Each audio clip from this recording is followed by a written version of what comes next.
Hi, this is Timothy Zahn, author of Thrawn, and you're listening to Star Wars Reactions. Good for you. There's been an awakening. Have you felt it? In 1977, George Lucas formed a legacy. The Force is with me, and I am with the Force. Inspired by mythology, his saga has become a passion for many. Feel the Force around you. His legend has become our story. It's true. All of it. One of resistance, We are the spark that'll light the fire that'll burn the First Order down. rebellion, Rebellion is built on hope. and redemption. I am a Jedi, like my father before me. This is Star Wars Reactions. Remember, the Force will be with you. Always. Well, hello there, everybody, and welcome to Star Wars Reactions. We're back and we are ready to rock and roll tonight. It is going to be a blast. I am so looking forward to this episode. We're going to have a great discussion tonight about the Disney Gallery Star Wars The Mandalorian making of season 3 episode that was recently released. So let's get the introductions out of the way so we can start this talk, because there's a lot of content in this episode to talk about. My name is Aaron Harris, and joining me as always is my co-host, the man with the most, the Mando to my Grogu, because I'm just that silly, the David Motters. David, what's up, brother? Oh man, just ready to react, ready to discuss this behind the scenes episode. And just once again, just very thankful to, be on with you and be able to record with you. Oh, that's an awesome time to be able to record with you. I look forward to this every week. It is a highlight of my week to be able just to shake off the shackles of everyday life and just indulge in the wars. That's it. That's well said. So let's talk about this. We're talking about Disney Gallery Star Wars The Mandalorian, which is of course the behind the scenes series that they've been doing since Mandalorian was released back a couple years ago.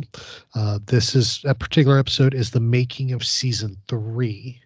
Of course, this is basically just looking at all different factions of behind the scenes of the 3rd season of Mandalorian. It was released June 28th of 2023 and is currently available on Disney Plus. So if you haven't watched it, go watch it. Trust me, it is well worth it. It's only 59. It's about 59 minutes long. I think it was 50. I think it was 59, about 59 minutes long. It's just right at an hour. But it is well worth it, because not only do you get to see behind the scenes, but I will have to say this is probably the most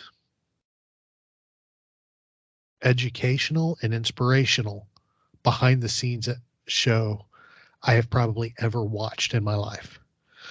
So it's huge. It's huge. So let's get into this let's kick everything off with our initial reactions. David, take it away, my brother. What were your first reactions when watching the making of season 3? Yeah, I know some people enjoy, the behind the scenes shows, and some other people don't really dig them a whole lot. I've heard people say that, but I'm one of those. I love behind the scenes shows. I've always enjoyed them. When I think about it, they don't really, I suspect, disbelief or the overall enjoyment of that particular show or movie, right? I just get a big kick out of seeing how the creatives make the galaxy far, far away come alive. And heck, I don't know if you remember this, Aaron, but I was just I watched over 40 hours of behind the scenes content from the 2011 Blu-ray release of the saga. I remember almost every night just putting those in, buddy, the Blu-rays and just watching them. And I mean, there was so much. And I enjoyed every minute of it. I think it was over 40 hours. I need to go. I should have grabbed the Blu-ray set and just look and see, but I believe it is. But it was at least 30. I think it was over 40 hours of content, and it was incredible. I enjoyed that, and the same thing here. Really enjoyed this behind the scenes. How about you, buddy? Well, I loved it. Here's the thing.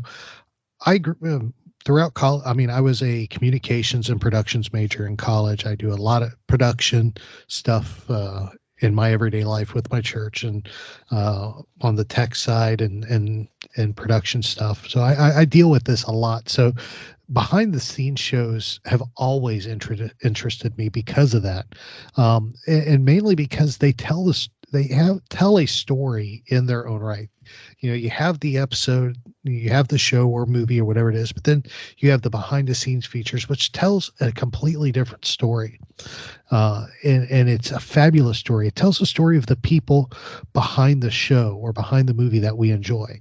It gives us a glimpse into a world that we as viewers most likely don't know anything about or don't get to see. We get to learn about creative processes. We get to meet directors and writers, and we even get to see some of those people behind the scenes who deserve a ton of praise for all the work they do, but they just simply are a name and a credit.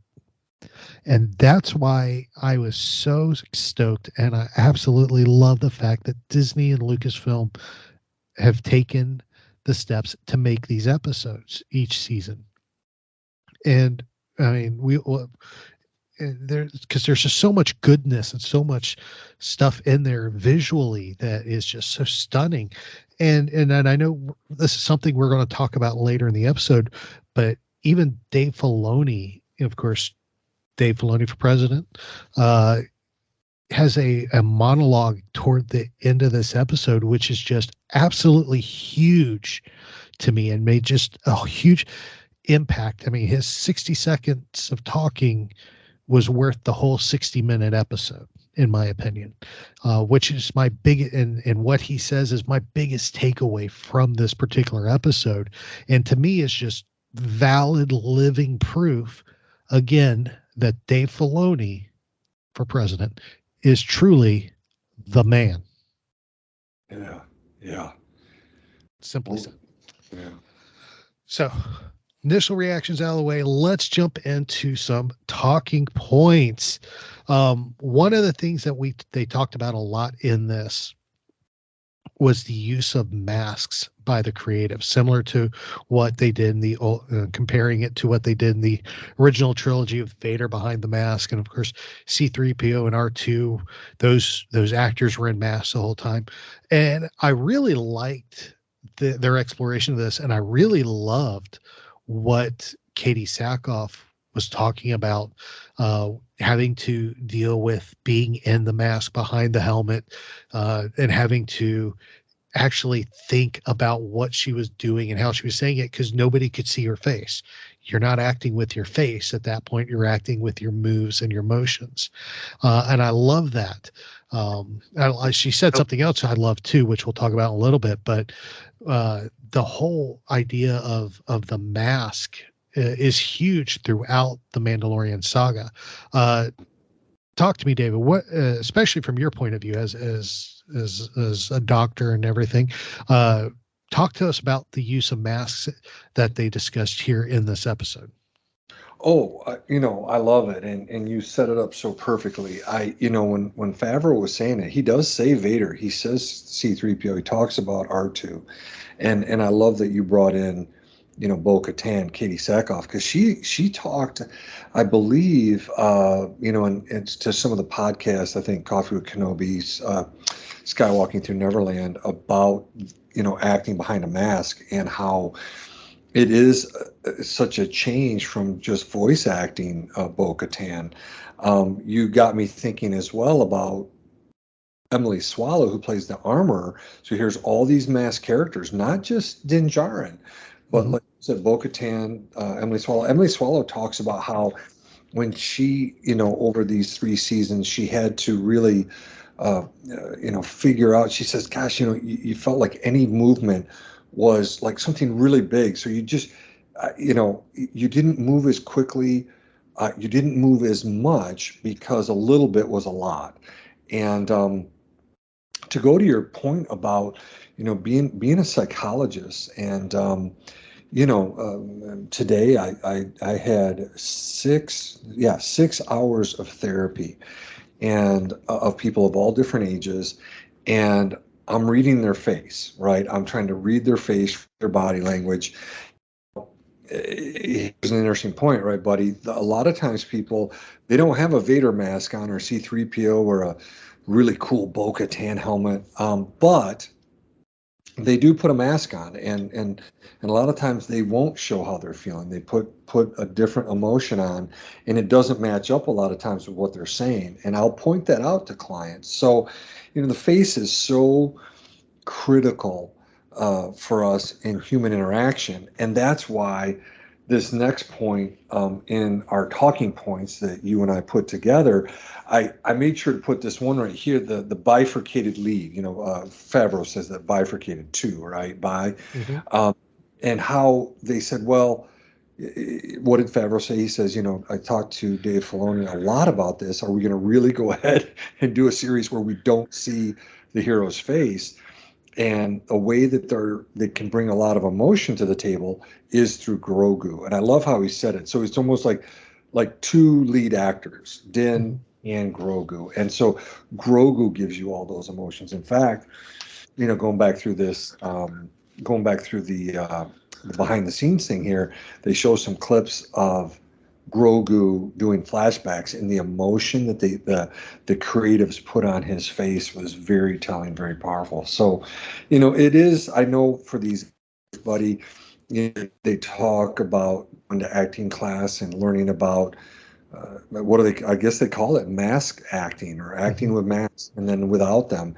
And for me as a psychologist, I love talking about it as well, because people can put on masks and they don't, like I said, have an actual mask like Vader or C-3PO or Bo-Katan. So fascinating stuff to hear Favreau talk about this. Oh, it truly was, because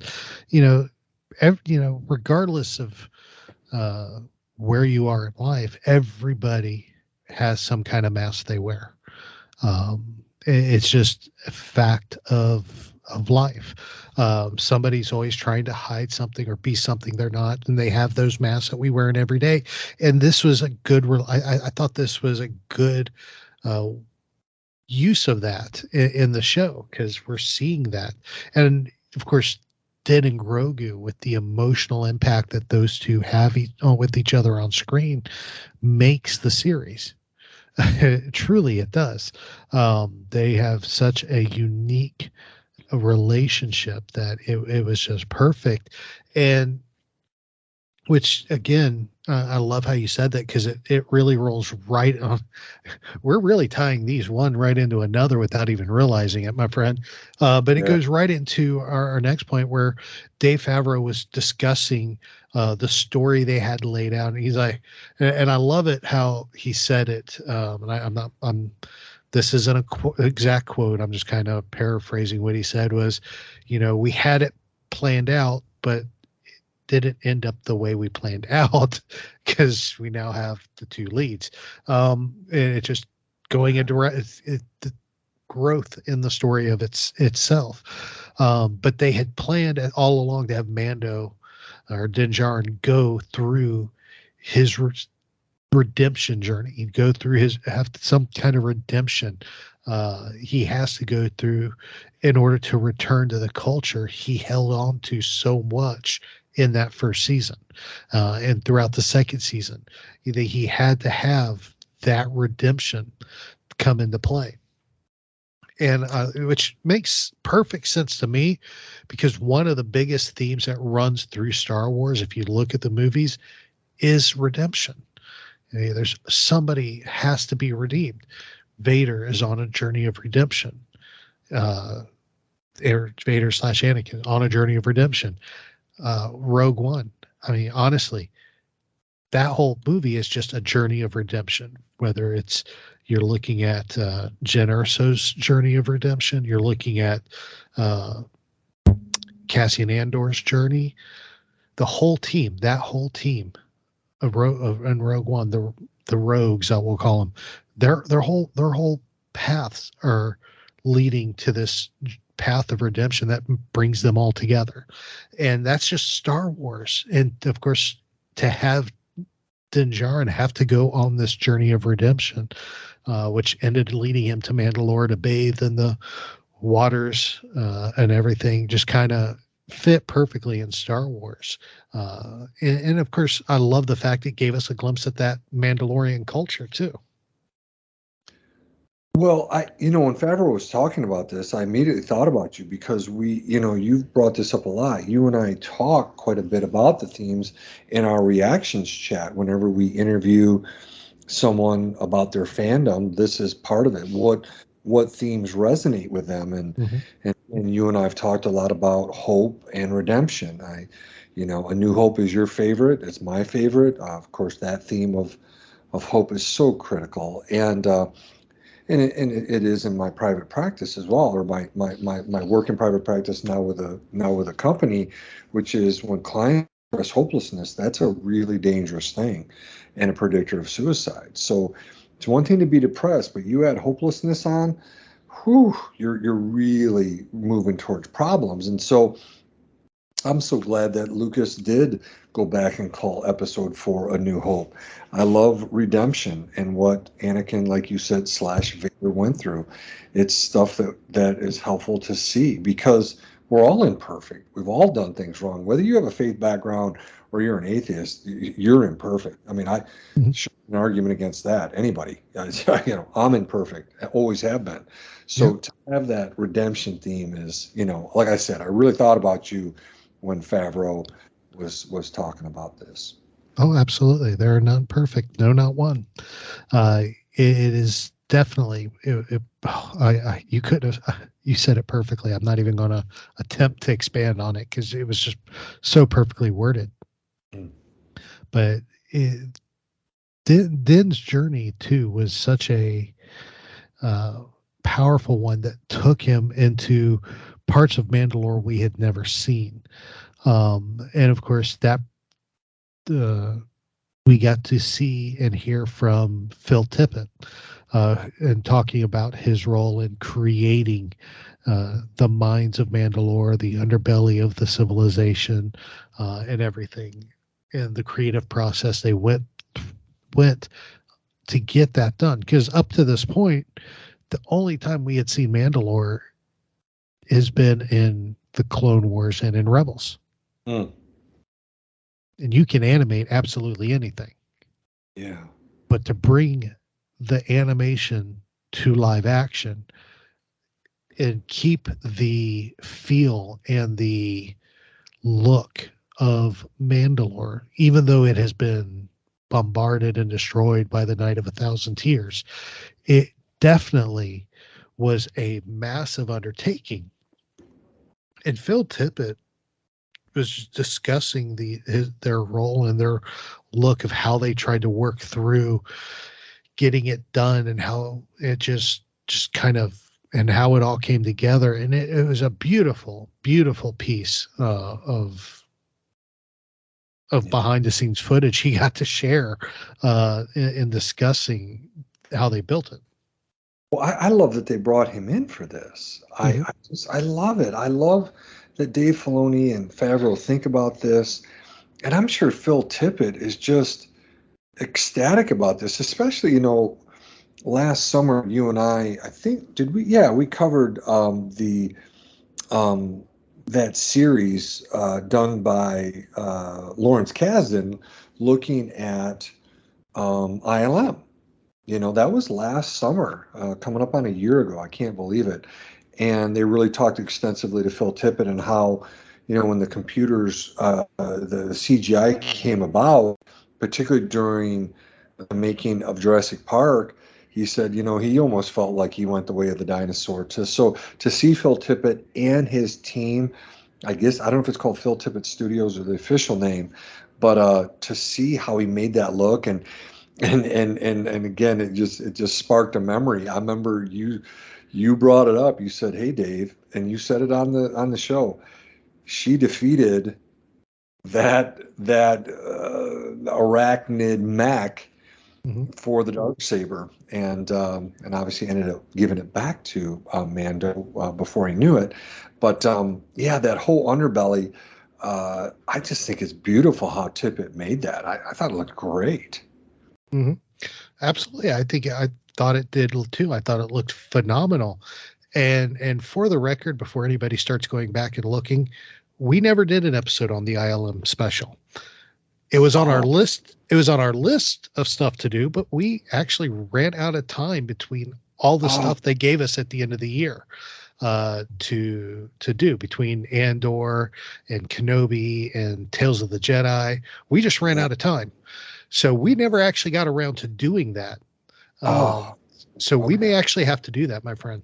Well, it's still on our list of stuff we need to cover. We just haven't done it yet. So I actually watched every episode twice. And because again, that's behind the scenes. I said it at the beginning of this. There's a lot of coverage there, and I made the effort to watch it a second time because I love hearing these creatives, not just Phil Tippett, but Dennis Muren and thinking about several. Phil Tippett, Dennis Muren. Why am I blocking?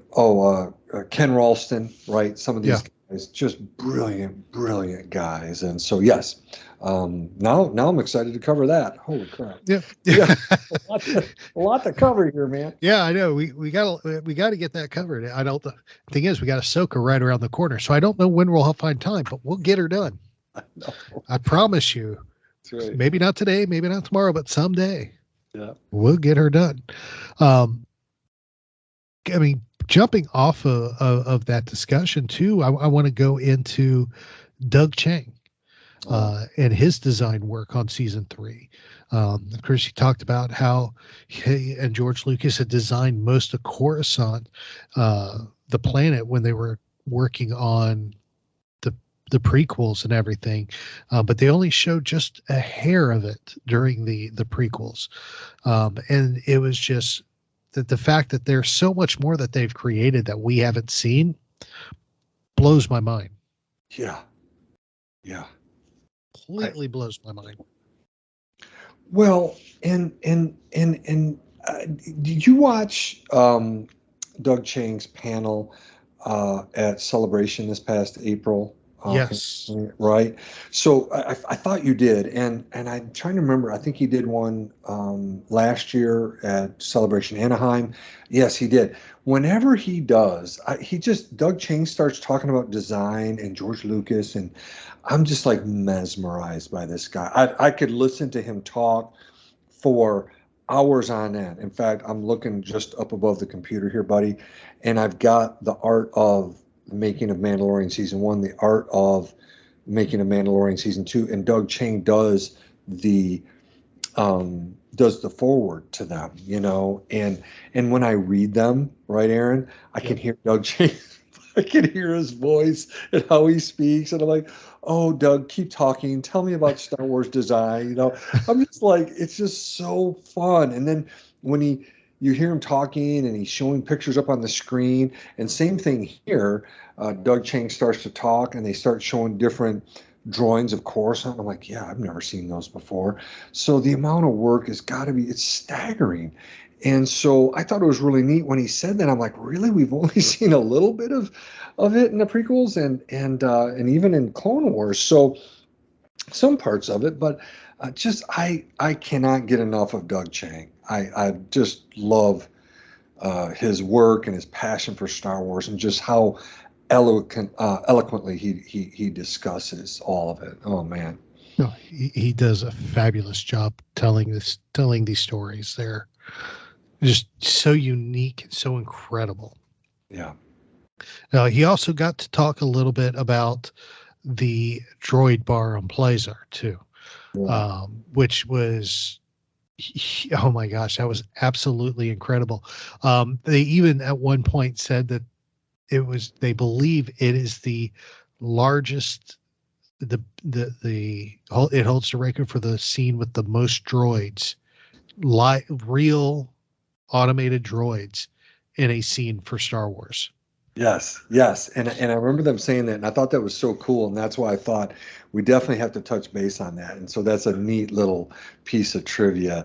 If people don't remember the droid bar, it was the one where instead of it being like, on Tatooine where they don't, want their kind, now it's all droids, and here comes a couple of humans walking in. But this is the episode with Jack Black and Lizzo. Right? Yep. So, yep. And Christopher Lloyd. So, Yes. but yes, it was neat. He was talking about that. And then, right, buddy, I was going to bop into this when he talks about Gideon's hidden base on Mandalore. I was like, oh, keep talking. It's a blend, he says, of, the Empire and Imperial design, along with, what is, the space that's in the caverns there or in the caves. And, oh, man. And he talks about the TIE. The interceptors, yep. Yes, hanging like bats, right? And yes. So cool, so cool. I love that. He's like, yeah, we were just going to have them lined up. And we're like, why don't we hang them up? It's like, oh, genius. It looks cooler, man. It looks so much cooler that way. And it made for some spectacular scenes, too, having them hung that way. So it really did. Yes. Oh, absolutely fabulous.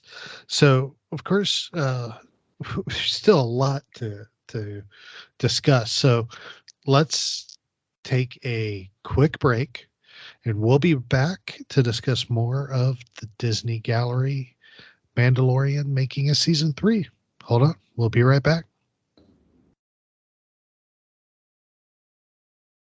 Welcome back, everybody. Aaron and David here, continuing our discussion on Disney Gallery Star Wars The Mandalorian Season 3, the AKA the making of, behind the scenes, BTS, whatever you want to call it. That is what we are discussing. And it has been a great discussion so far. We just got a few more talking points we want to get through before we wrap things up here. Of course, we talk about, we can't talk about season 3 without talking about the return of Kelleran Beck. Probably the most explosive scene in the season, the biggest surprise return, hands down. Ahmed Best returning to Star Wars, and this time as a Jedi, a character he helped create for the game show, that short run game show, the Jedi Trials show. And you talk about emotional. It was incredible, one, to have him back, but two, to see him on set and to hear him talk about, I didn't think I would be coming back to Star Wars, and especially like this. Mm-hmm. And then to hear them talk, Dave and Favreau, Dave and John talking about how he was just the perfect fit for the role, because they could have grabbed any Jedi they wanted that's already been around and well established to rescue Grogu, but to bring in Kelleran Beck, to bring in Ahmed Best, it was just perfect. It was. It was. Well, and think about this, buddy. As you were saying this, something I thought about was, here's the flip side of what we were talking about at the beginning here about masks, right? He has a mask, in essence, with Jar Jar, right? Back in the prequels, and we don't see his face. We hear his voice, but we don't see his face. Now, we do see him just briefly in, episode 2 in the bar scene, Yes. where Anakin and Obi-Wan go in. But I love that he is Kelleran Beck, and we see his face. There is no mask, and that he does come back. And I was so happy for him. And again, to tie in a little bit of psychology, I know I haven't done a psychology corner in a while. If you think about it, Ahmed Best spoke about his thoughts, after the prequels, and how people were so down and so critical of Jar Jar, and how depressed he was, and even had thought about suicide. And so, for me to see someone go through that, not end their life, and then come back and be play such a critical role. And I'm so, like you said, so thankful that Dave Filoni and Jon Favreau said, we really got to think about who this is, and to have my best do it. It was great. It was just great. Mm-hmm. Oh, it truly was. He has had quite the journey with Star Wars. And it's hard to hear about some of the things he went through, but I feel like we all need to hear it, because the way they treated him is the same way they've treated other characters that came through in the sequels, and it's just not right. and to see him be able to hear how he struggled and hear his just the journey he went through is heartbreaking, but it's also encouraging to see him come through the other side. And I think it's something where we can all sit back and listen to his story and learn, because, we don't need to be we don't want to be treated like that. So why would we do it to somebody else? That's right. And to piggyback off what you said, buddy, it's one thing to say, well, I don't like this character, or I don't think it was performed well, or I didn't think this was good. But it went way beyond that. And we all know that. We know the history of it. And again, I would even say a non-Star Wars movie, like even a drama. I could go to the movie theater and say, well, I didn't really like how that actor portrayed that. Well, okay, that's my opinion. But I'm not going to get on there and criticize that man or woman incessantly about how they're horrible and destroyed Star Wars. It's one thing, again, to be a critic, but it went way beyond that. And again, it was just, I'm so happy for him, and to see the joy on his face, and just to see him in those Jedi robes. It was so cool to see him. And plus, Carl Weathers was talking about how, this guy is, he's got martial arts training. So to have him do those scenes with those clone troopers, right, that was not as difficult for him as maybe somebody else. Exactly. And of course, when they're talking Ahmed Best, the one thing that the whole thing made me smile, but the one thing that kind of made me a little laugh a little bit was how excited Bryce Dallas Howard was to see him. Because she even tells Carl at one point, I haven't seen him since I was 16 when I visited the sets of the prequels. Right. Then, of course, it got me going, why is Bryce Dallas Howard on the set of the prequels? Well, then, of course, Ron Howard, her dad, friends with George Lucas. And true. There they are, yeah. True. But yeah, so that was fun to see their reunion, because she is just so, you could hear, even though she's wearing a mask, because obviously these were filmed during COVID lockdowns and stuff, and with tighter COVID restrictions, you see her in a mask, but you can just hear the overwhelming joy in her voice at seeing Ahmed Best, not just by the fact that she's like hanging all over him, giving him a hug and holding onto his arm. You can just hear it in her voice how excited she is that he's back for this role. Yeah. And his face, to feel that love from her.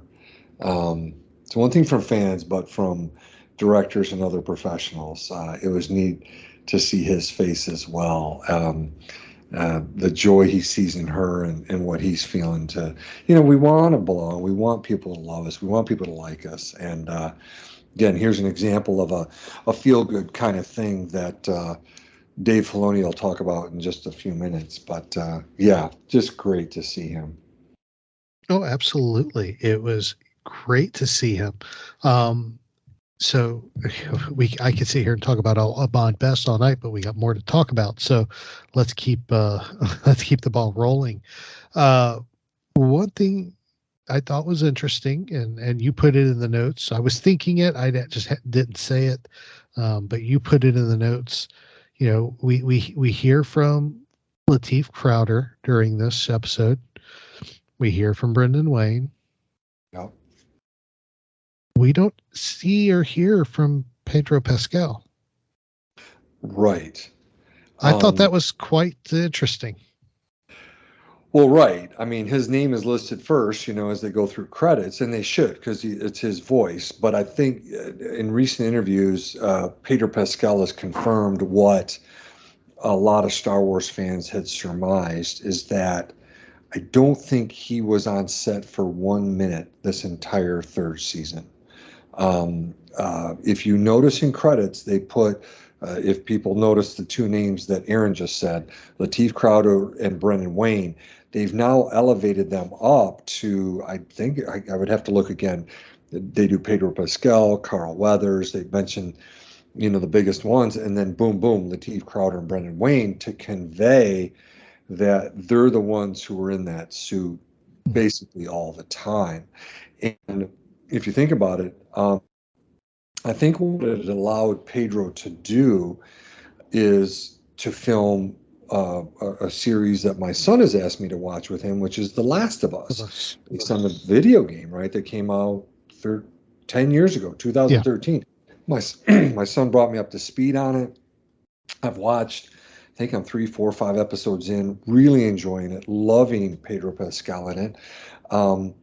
And so, again, we can hear him in Mandalorian Season 3. He stars in The Last of Us. And I do think that, I think it's been documented elsewhere, that Pedro has expressed the real difficulty of moving around in that armor. I mean, Brendan Wayne, Lateef Crowder, they make it look easy, but I can't imagine being in that armor, particularly with a helmet obscuring a lot of your views. So they're the consummate professionals. But yeah, I thought it was kind of weird. Even though he's not in the suit, I thought they still might show a clip of him recording lines. You know, you see Favreau there, Filoni, while he's recording lines. But anyways, I just thought it'd be important to put that in and convey that. Yeah, I don't think he was on set at all this year. No, I don't think he was either. But it's definitely it's definitely interesting because, you know, he was the face of the show for so long, and now he's actor. Yeah, yeah, Mm-hmm. and I love his voice as Mando. I hope in season 4 they can pull the helmet off a few times and we could see it a little bit. I love seeing him interact with Grogu at the end of season 2. So we'll see, I guess. Absolutely. Well, 2 more talking points we need to hit on before we wrap things up. One, of course, we're talking about the return of the Mythosaur, and of course the whole experience that Bo has as she's rescuing Din Djarin as from the bottom of the what is it? Mines of Mandalore way down there, right? The waters. Yeah, the waters. Yeah, I kept wanting to say the lake, but I know it's not a lake. I forget what they called it. But she's rescuing him from there, and on their way up, she sees what she believes to be a mythosaur in the waters, a live mythosaur that supposedly has been extinct for ages.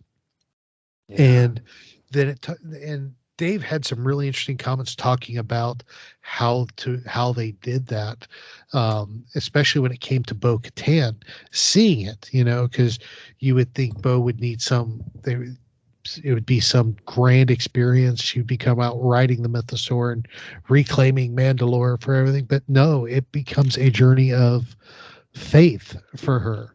What did she see? Does she believe it?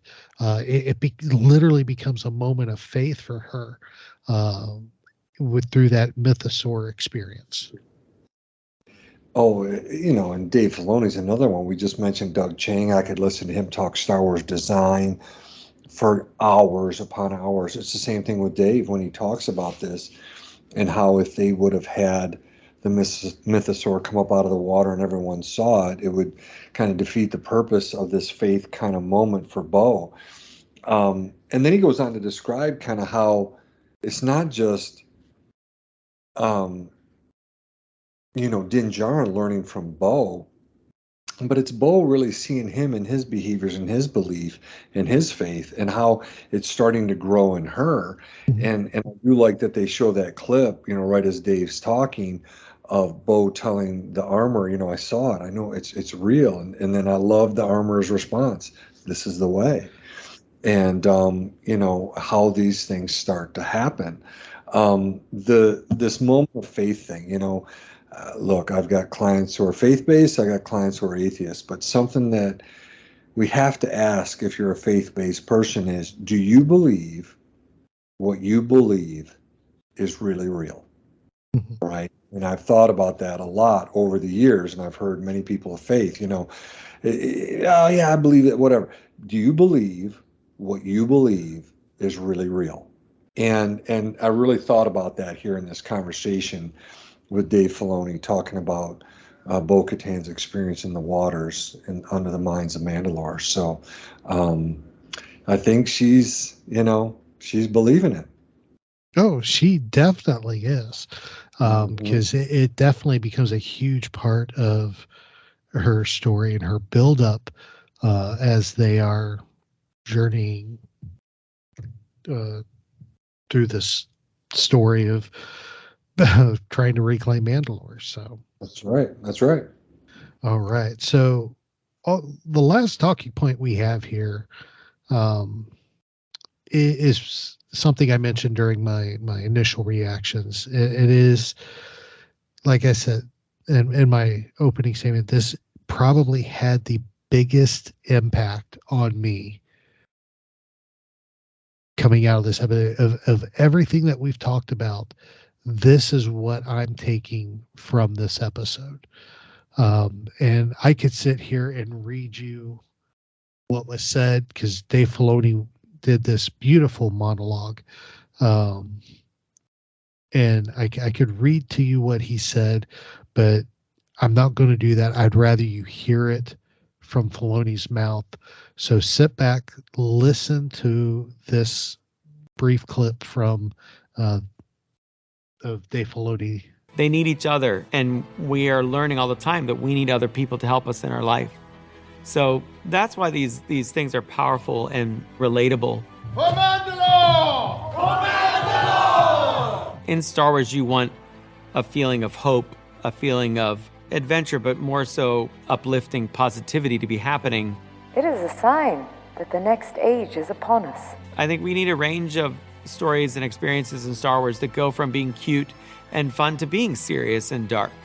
You knew in the old movies when Darth Vader showed up, it was time to get serious. But you knew when it was fun and you see the Jawas or the Ewoks, and it was a little more lighthearted. But you also knew that those lighthearted things that seemed fun and simple might pay off later in a big way, that it might be meaningful.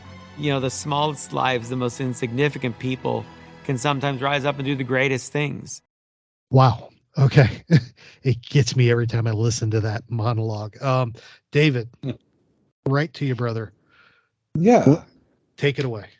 Yeah, no, when he talks about how, teamwork and how to get anything done,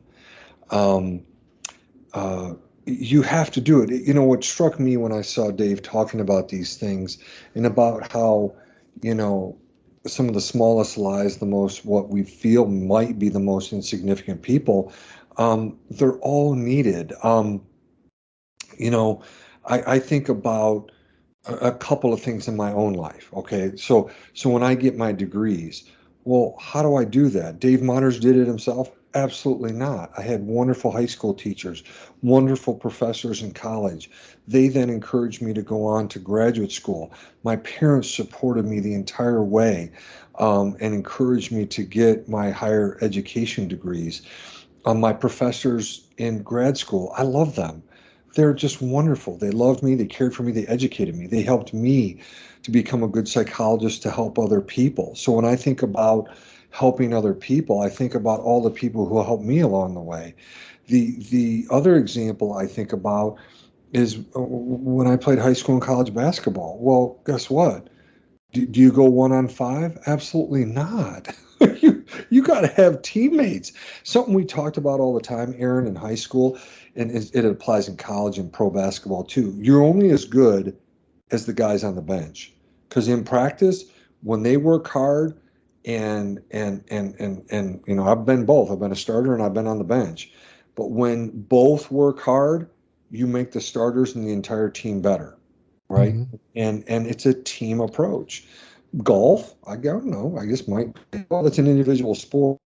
I see the caddy whole time with the golfer about how far of a drive this is, where's the wind, what's the grass, the condition, is it wet, is it not? Hey, we need to look out for this tree, look out for that water there. These golfers have coaches, same thing with tennis players. Oh, they're individualized. No, they've got a whole team behind them. Yeah, so that's what really stuck out to me, buddy, is that teamwork aspect, and how, when people do come together, particularly in this day and age when everybody's so divided. It's so nice to hear Dave Filoni talk about people come together to achieve something. Oh, absolutely. Absolutely. And I love too how he talked about the journey through the story, how, you have to have the lightheartedness with the darkness and heaviness. You have, and I love how he said it, because, he said, like, when Darth Vader walks on the screen, it's about to go down. Whereas then of course, you have your Jawas and your Ewoks, which just make you laugh and make you feel good. So you have to have that balance, that yin and yang type of feel in there too. But he closed it out with just that. And you alluded to a little bit of it, the final statement: the smallest lives, the most insignificant people can sometimes rise up and do the greatest things.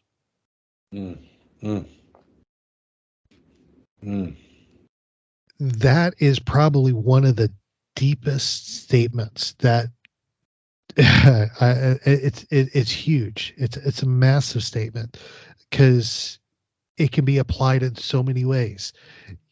There's a lot of people that suffer from self-esteem issues, and if that's you, listen, you could still rise up and do some of the greatest things to change the world. If you don't suffer from self-esteem issues, you could still do some of the greatest things to change the world. But at the same point, you may also impact the person that can change the world. You may be without knowing it, may be influencing someone who thinks they're just small and insignificant. You may be influencing that person to become a world changer. That's right.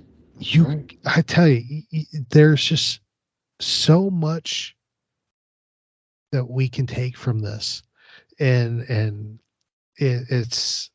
I tell y'all every week, do something, do kind for somebody, be nice to somebody, just smile.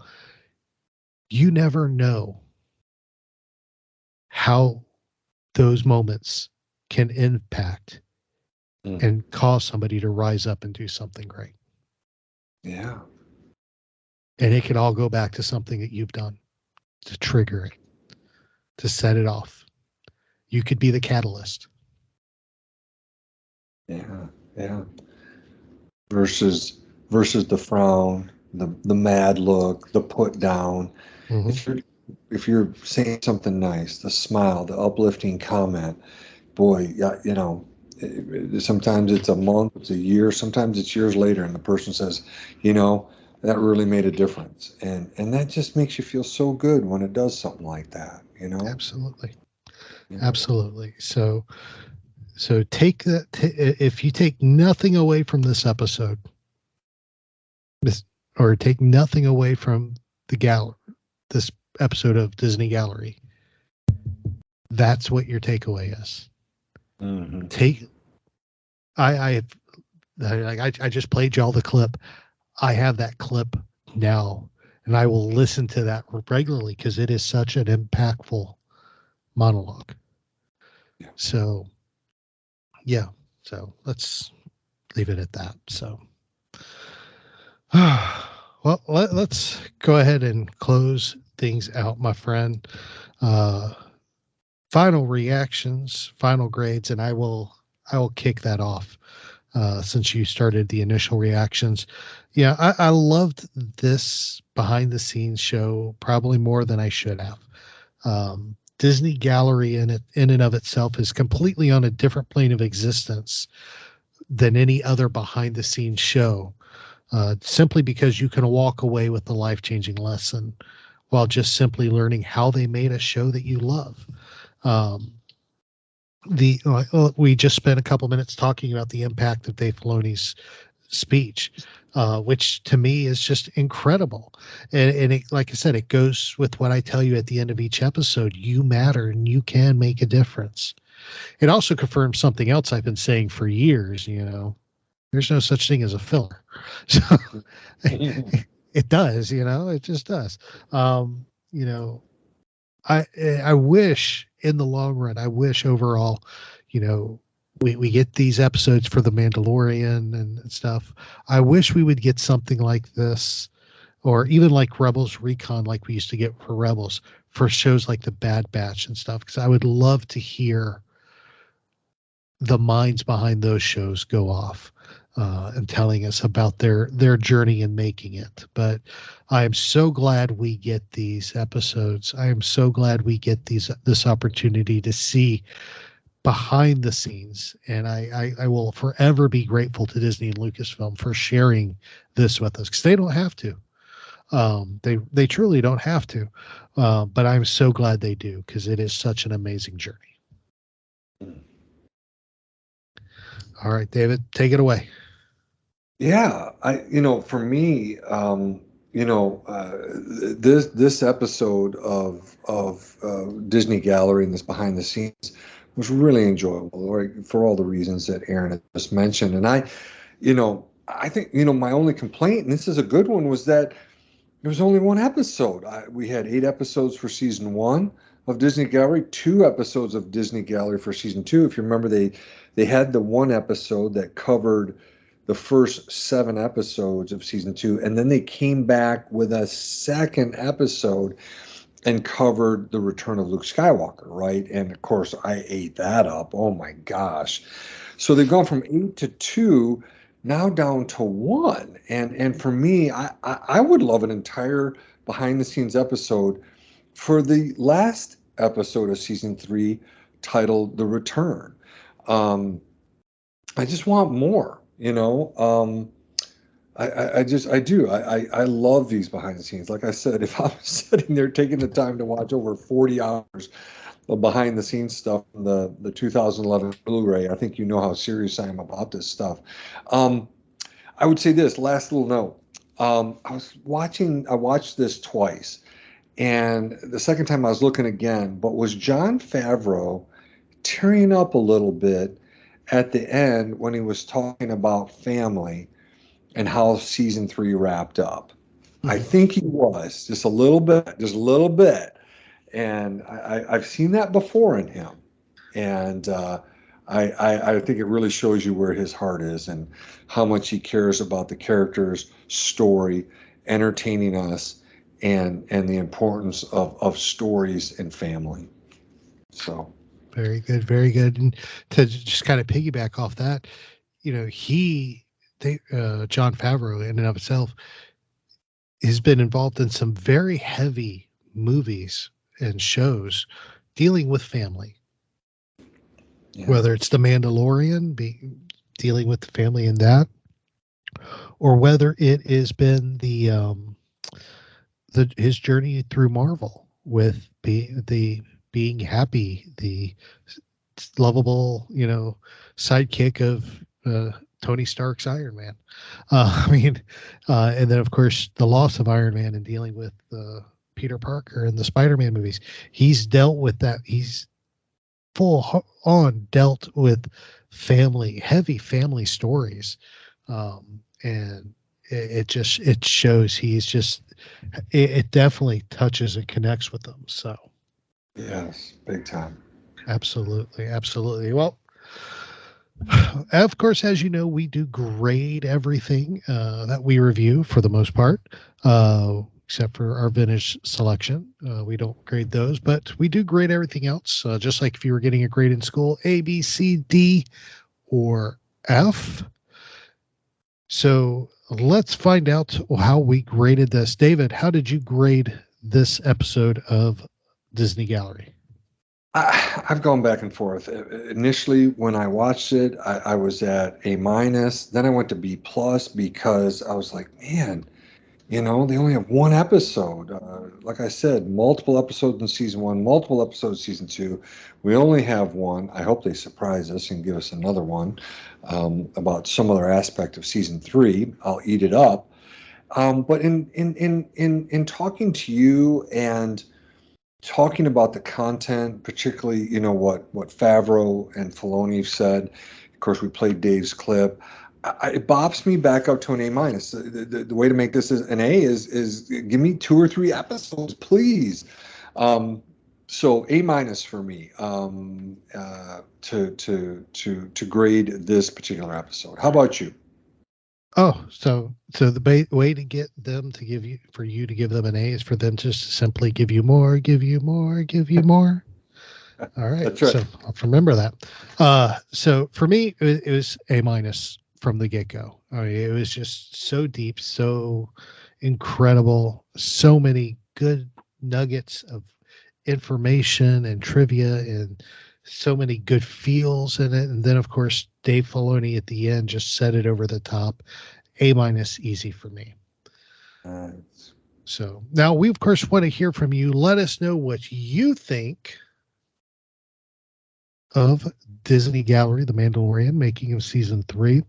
You, of course, can hit us up on any of our social medias. We are on Twitter and Facebook at SW Reactions Pod. We are on Instagram. We are on, what else are we on? Pinterest, sorry. And Tumblr, where we house all of our show notes. Carabast. I made it this far with only one Carabast. Good for me. Instagram, Pinterest, and Tumblr, where our show notes are housed at SW Reactions. And you can always email us at swreactions@gmail.com. David, if somebody wants to talk Star Wars with you, my brother, how would they go about doing that? Absolutely. 2 different places. One is Twitter. The handle there is at David_Modders, Modders. And of course, Instagram. Just look up my name and, take a look at some of my posts there. My most recent ones were on my trip on the Galactic Star Cruiser just less than a month ago in June 2023. So take a look at those. Very good. Very good. Of course, if you want to talk Star Wars with me, the best place to do that is the Twitter at SW. That's the show Twitter. My personal Twitter. Carabast. All right. Where's my hat? I got to put it on now. Oh, sweet Jesus. Anyway, the best way to talk to me about Star Wars is Twitter at TAHarris121079. I made it. All right. You ready, David? I think I'm ready. I said, are you ready? I'm ready. Well, that's right, folks. It is time for this week's Star Wars Dad Joke of the Week. And here we go. David, what brand of fertilizer does Din Djarin use on his houseplants? I've been trying to figure this out, but I don't know. What brand of fertilizer does Din Djarin use on his houseplants? Grogu.